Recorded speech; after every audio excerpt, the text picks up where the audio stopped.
In-swing bowling is a beautiful art in the game of cricket. It's a special skill that can really make a good bowler great. When you bowl an in-swinger, the ball moves in the air. It curves from the offside towards the leg side for a right-handed batsman. This movement is what makes it so tough for the batsman to play. The ball looks like it's coming straight, but then, right at the last moment, it changes its path just before it reaches him. This sudden change in direction can totally trick the batsman. He might play the wrong shot and get out. It's a key weapon for any fast bowler. Why is in-swing so important? Well, it's a wicket-taking delivery.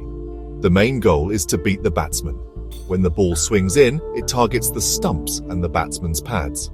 This creates lots of opportunities to get a wicket, either by bowling the batsman out, what we call bowled, or by hitting his pads in front of the stumps, which is LBW, or leg before wicket. Even if the batsman manages to hit the ball, the inward movement can cause him to get an inside edge, and the ball might go onto the stumps. This makes the in-swinger a constant threat, putting pressure on the batsman from the very first ball he faces. Think about the greatest fast bowlers in history. Many of them were, masters of swing bowling. They used the in-swinger to set up batsmen and take crucial wickets for their teams.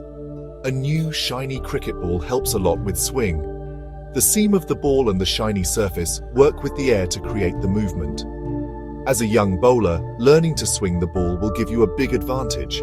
It's more than just bowling fast. It's about using skill and intelligence to outsmart the person holding the bat. It's a wonderful feeling to see the ball curve through the air exactly as you planned. For a beginner, mastering the in-swinger might seem like a big challenge. But don't worry, every great bowler started somewhere. The key is to understand the basics and practice them with patience.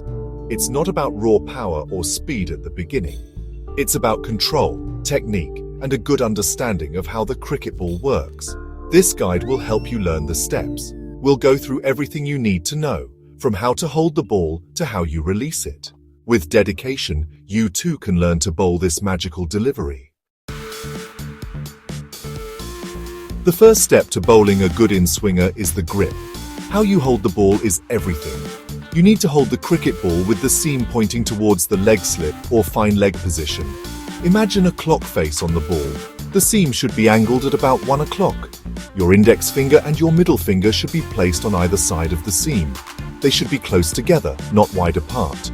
Your thumb should be placed underneath the ball, providing support. Make sure your grip is firm, but not too tight. You need to feel the ball in your fingers, not squeeze it hard. Next, let's talk about your wrist position. This is just as important as the grip. For an in-swinger, your wrist needs to be locked and straight behind the ball. When you are about to release the ball, your wrist should be cocked slightly backwards.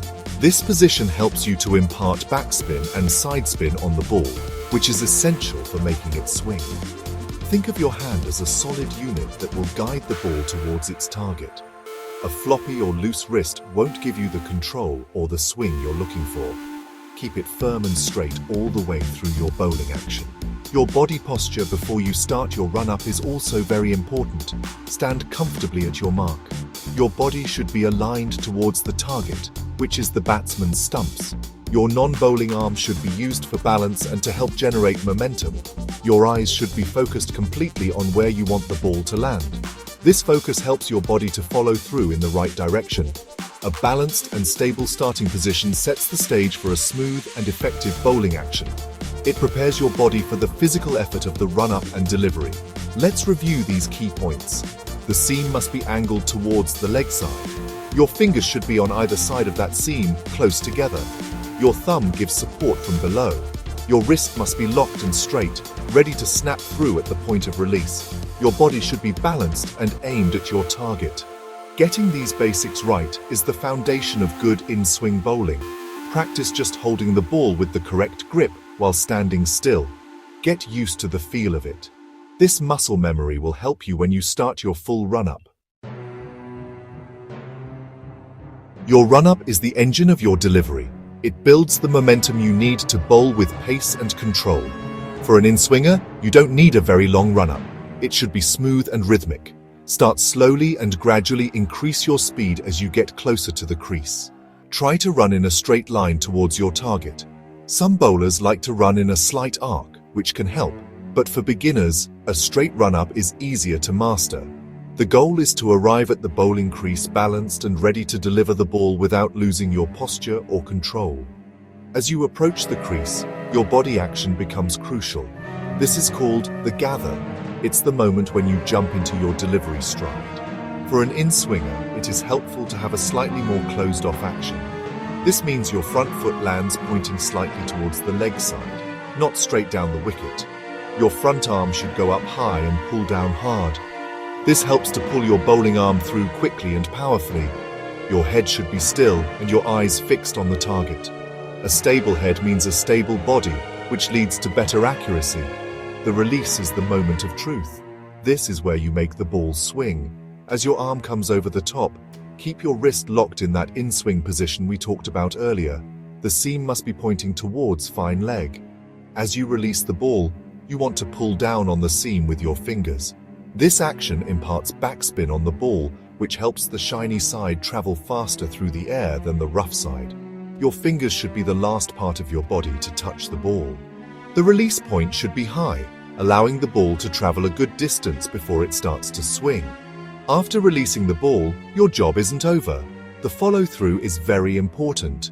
Your bowling arm should continue down and across your body, towards your opposite pocket. This ensures you have used all your momentum and protects your body from injury. A good follow-through also helps you maintain your balance and keeps your direction towards the batsman. Don't stop suddenly after releasing the ball. Let your body complete the full motion naturally. This entire sequence, run up, gather, release, and follow through, must be one smooth, connected movement. To master the in-swinger, you must practice. There are no shortcuts. A great way to start is by placing a single stump or a cone on the pitch where you want the ball to land. Bowl at this target again and again. Don't worry about the batsman at first. Just focus on your grip, your action, and hitting that target. Try to make the ball swing in the air and hit the cone. This drill helps you build consistency and accuracy. Once you can do this regularly, you can introduce a batsman to your practice sessions to see how your delivery works in a real game situation. One common mistake many young bowlers make is trying to bowl too fast. They think speed is everything, but for swing bowling, control is more important.